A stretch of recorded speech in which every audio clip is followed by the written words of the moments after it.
A short flight from Las Vegas, deep in the Nevada desert, lies Area 51, the CIA's secret. A giant clandestine base that remained unacknowledged and disavowed by the US government for almost 60 years. But in August of 2013, the CIA finally admits this place is real. And today, Richard Coe, a former US Air Force pilot, is heading straight toward it. They just picked us up back on radar. They lost us for a little while because of the terrain. Coe is providing a legal tour of the perimeter of Area 51, some of the most heavily restricted airspace on Earth. And he's being tracked by the Air Force. They obviously want to keep an eye on us because anytime civilians are operating so close to restricted airspace, they prefer to obviously know where we are and what our intentions are. Located at Groom Lake, Area 51 is surrounded by restricted airspace, covering 440 square miles. As we get closer and closer, I anticipate they're going to get more and more curious of what we're doing over there. He's 12 miles out, and at 10,000 feet, America's heavily guarded secret base comes into view. 62 Juliet destination. You familiar with restricted airspace? Entering any controlled airspace in the U.S. post 9/11 is high risk. But out here, security is tighter than almost anywhere else in the country.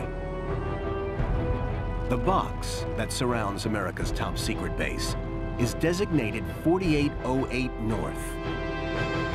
And the tower now issues an explicit order for the pilot to change course.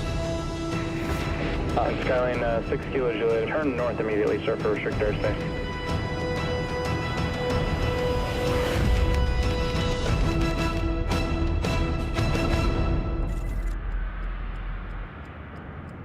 But it's not just the airspace around Area 51 that's heavily guarded. Aerospace historian Peter Merlin has been researching Area 51 for the last 30 years. Not just anyone can get into Area 51. It's surrounded by harsh desert, but also restricted military land. There is no fence. There are just orange posts marking the border, and they're hard to see. Area 51 is obscured from the road by mountains and is protected by a security cordon radiating at least 10 miles from the hidden base. Even on public land, activity here is monitored by the military. Any vehicles driving down the Groom Lake Road are detected by magnetic sensors. Each one sends an electronic signal to the guardhouse, alerting them so that they know where you're coming from and how fast you're making progress down the road. 13 miles past this point is one of these security outposts. So this is the boundary of Area 51.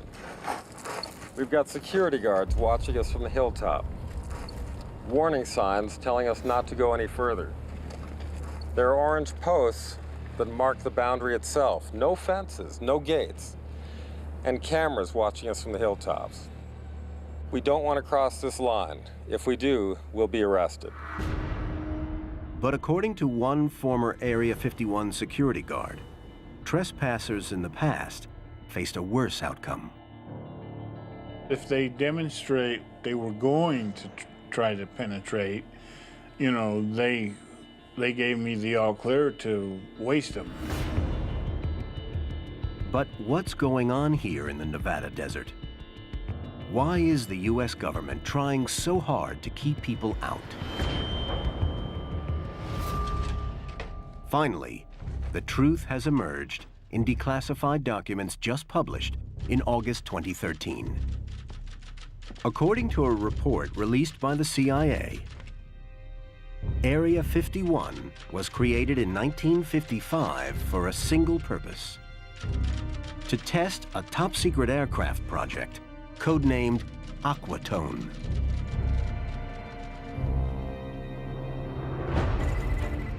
Aquatone is the Cold War code name for the U-2, an aircraft built to spy over the Soviet Union at a time when Soviet Premier Nikita Khrushchev publicly boasts about his country's nuclear capability.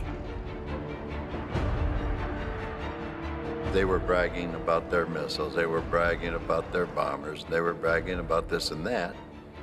That got our government's attention. In the 1950s, U.S. reconnaissance aircraft are vulnerable to Soviet fighters and surface-to-air missiles. Flying spy missions behind enemy lines in conventional aircraft is too risky. So the covert Aquatone project is designed to fly outside the range of Soviet air defenses. Capable of flying at 70,000 feet, 13 miles above the Earth, the U-2 has a range of 3,000 miles, more than enough to operate behind enemy lines. I did not know the name of the aircraft, what it looked like, but I knew one thing about it, it's a high flyer. Tony Bevacqua joins the secret venture in 1957 as a pilot. Well, in this locker is a lifesaver that we wore in the U-2 called a partial pressure suit. Partial pressure suit kept you alive. If you lost pressurization, these outside hoses blow up and squeeze these even tighter, and that's what prevents the blood from boiling. In addition to life support systems, the CIA's spy plane carries 700 pounds of the latest photo imaging equipment. With this technology, the U.S. can, in theory, get its eyes inside the Soviet Union undetected. But to test the new reconnaissance jet, the CIA, working with the U.S. Air Force, needs a remote location.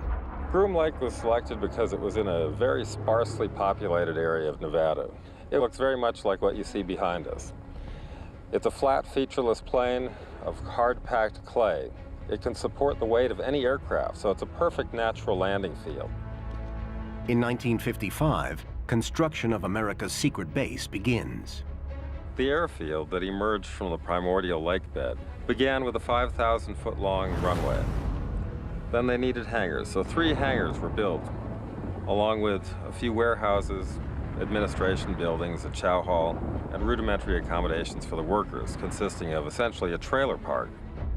Named after a simple grid reference on an Atomic Energy Commission map, the newly created Area 51 is seen here in a 3D rendering of the earliest known high-altitude photograph that shows the layout of the CIA's top-secret base.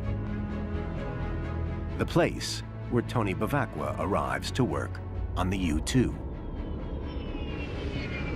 When I got off there at Groom Lake, I see a runway, a little tower, a couple hangars, a community center type building.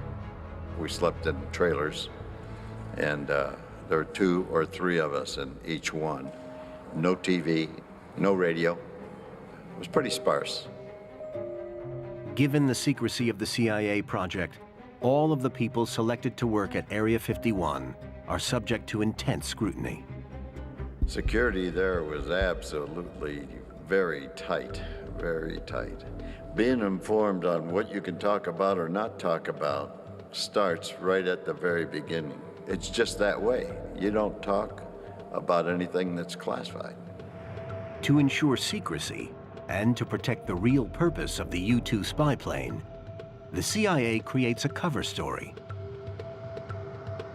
It announces that the high-flying U-2 is going to be flown out of a place called Watertown Strip, Nevada, on weather observation missions.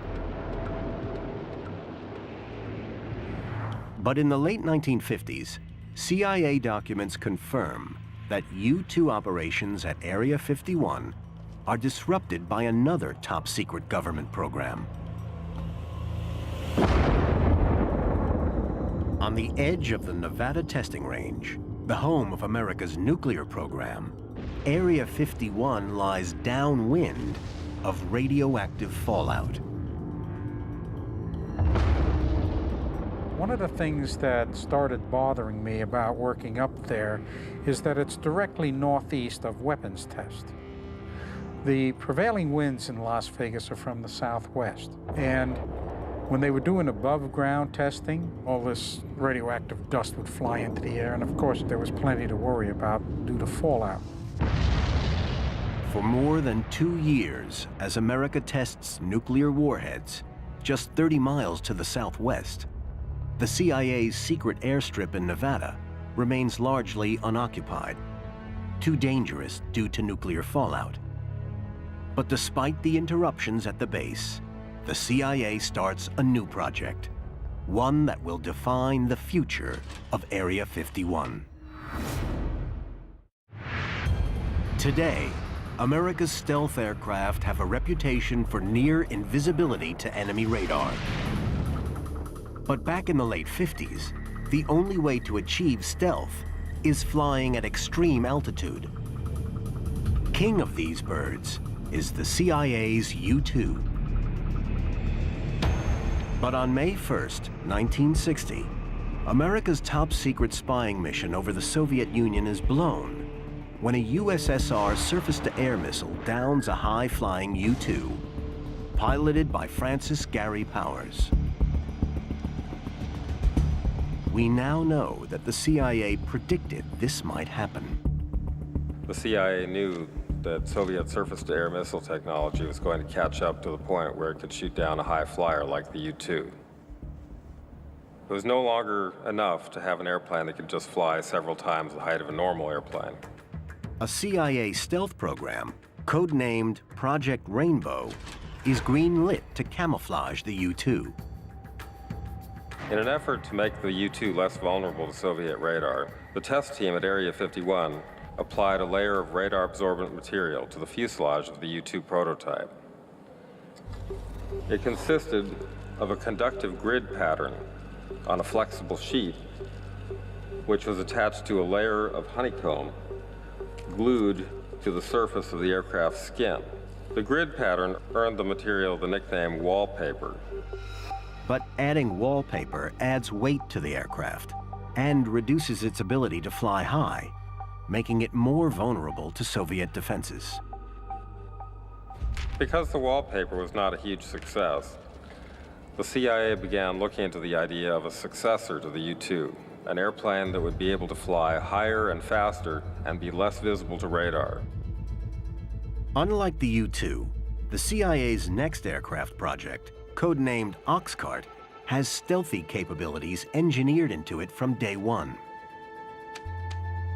They told us that this program was so classified that the documents weren't even marked, because if somebody accidentally had a folder that blew out of their hands and the papers went blowing down the street, that if it said secret on it, everybody would want to know what it was. But if it didn't have any markings whatsoever, the people would just sweep it up and throw it into a trash can and not worry about the fact that it was classified. Details of this CIA operation were top secret for decades.